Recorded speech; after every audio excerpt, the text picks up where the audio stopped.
Hey guys, I know it's been a little while, about 3 months since I've last posted. A lot has changed, but I've got a word here today for you guys, whoever might need it. I know I needed it, so here goes. So a lot has changed in the past 3 months, and I have to say it's changed for the better, and it's really such a blessing. But, what do we do in those in-between seasons, the waiting seasons? Where it feels like nothing's happening, where it feels like it's dead, it's stagnant, it's, kind of rotten, if you will. What do we do then? Well, I've been in a waiting season for a while now. And, I've had times where I've gone back and forth, wondered, did God really promise me this? Did God really say this? Yada, yada. Everybody's going to have doubts. And God's grace covers that. He loves us anyway. See Thomas. And I think it's Matthew 28. They call him Doubting Thomas for a reason. But after he sees Jesus, his life completely changes. The Bible doesn't even record him doubting ever again. So, there's that. But, I will say this.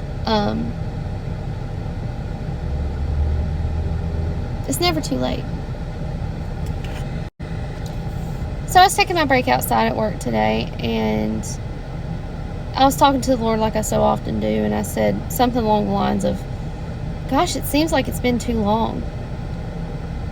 Girl, let me tell you, he knocked my socks off so real quick with this revelation he gave me. He said, Malia, what the world says has been too long, a time frame, a time period, a situation that looks dead. He said, that's my right on time cue. Excuse me!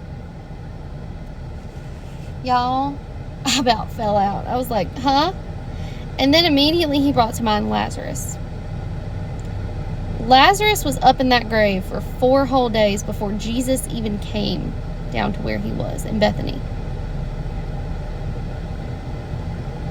In John 11. He found out, obviously he knew Lazarus was sick. And he told his disciples, he's sick, but he's, it's not unto death. And they were like, well, we need to go right now. The Bible says he waited purposely a couple extra days before he left for Bethany. By the time Jesus got there, actually before Jesus got there, he'd already been dead a couple days. And he brought him back to life. Abraham and Sarah is another great example. The Bible says Sarah, I think it must be in Genesis 17 or 18. This is when she conceives Isaac. It says Sarah had ceased to be after the manner of women, which is a fancy way of saying homegirl had menopause. Anybody who's ever had menopause knows it's been rough. I've never had menopause, obviously, but I've seen my mother go through it and several friends of mine, and I'm like, no, not looking forward to that. But anyway, she'd already gone through menopause. And what happens during menopause is your reproductive system, it no longer works in that way.